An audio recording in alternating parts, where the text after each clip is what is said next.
Na, tay, tanong mo nga si Roxy kung pwede siya sumama. Bakit po? Ano kasi, papatulong ako. Lapit na kami mag-anniversary. Gusto ko ma-surprise yung nanay. Oh, naku, talaga ni Sir. Ay, Sir, ilang taon na po ba kayong kasal mo? Malapit na kami mag-silver. Wow, 25 years? Sana all. Naku, tama po pala na mag-outing tayo para makapag-celebrate. Sama all! May umaabot kaya ng 100 years na kasal? Malamang wala. Kasi kung ganun, patay na yung mag-asawa. Ay, kung patay na yun, ata all. Ano po yun? Sana all, sama all, ata all. Kabaong. Kasi patay ni... Wag na nga. Ganyan. Ayan. So, bali tito, marami na po kami ideas na nalista para po sa surprise nyo kay tita. Tinutulungan po ni Clarissa Ay, para very good. mag-come up ng mga to. Okay. Opo.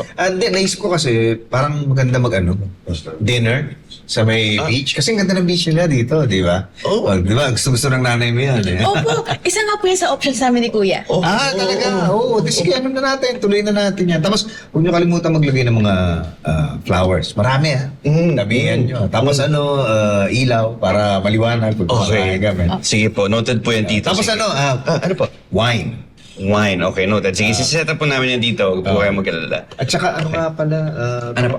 pwedeng tulungan mo ako mag-preview ng mga yung material, ng commercial, para doon sa PM Macphails. Kasi parang ko parang nakukulangan ako. Baka pwedeng mag-suggest ka, may dagdag ka. Kasi di ba nag-vlog ka? Opo. Sanay po ako sa ganyan. Sige po, tulungan ko po kayo mamaya. Punta po ako. Pag-usapan ito. Sige po. Hindi maingay. Sige po, tito. Promise. Kami po bahala. Yan, may plano na tayo, ma. Tulungan niyo ni Chito mag-set up yan, ha? Oo, kakusapin ko si Kuya mamaya. Okay, sige. Next, may plano na tayo. Roxy! Ay, hi, tita! Uy! Po? Anong ginagawa niyo? Wala po. Bakit po, Nay? Hingi sana ako ng pabor. Malapit na kasi anniversary namin ng tatay mo. Ay, talaga po ba? Ay, hindi ko po alam. Congrats naman po. Thank you. Baka naman pwede mong patulong sa'yo. Tulungan mo naman akong gumawa ng sorpresa para sa kanya. Surprise! Ay, sige po. Sige po. Okay, of course. Sige po. Naiisip ko, baka pwedeng mag-set up ka ng dinner date sa beach? Ang gandang idea niyan, tita. Wala pang nakakaisip niya. Ang perfect. Gusto niyo po ba maraming bulaklak? Ganon? Oo, naisip ko yan. Ulak-ulak. Ay, gusto niyo din po ba yung madaming ilaw para maliwanag po habang kumakain kayo? Yan. Gusto ko yan. Tapos, wine. Ha? Oo. Wine. Tingin niyo kung gusto ni Pitoy? Naman. For sure. Sige po, i-set up po namin yan. Enjoy po kayo. Ay, nako, thank you, Naka. Thank you. Enjoy. Okay ba to? Oh, okay. Nagustuhan mo ba? Alin? Ito, pinahanda kong dinner.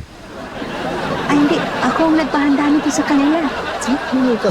Ako, pati nga yung flowers, tsaka itong mga ilaw, itong wine. Ako nagpahanda nito. Ako rin.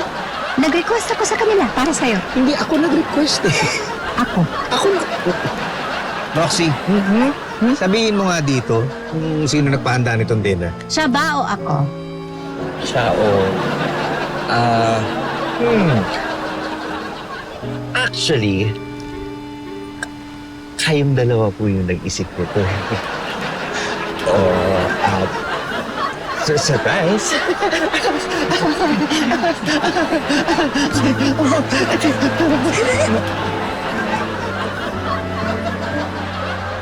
Ikaw ba?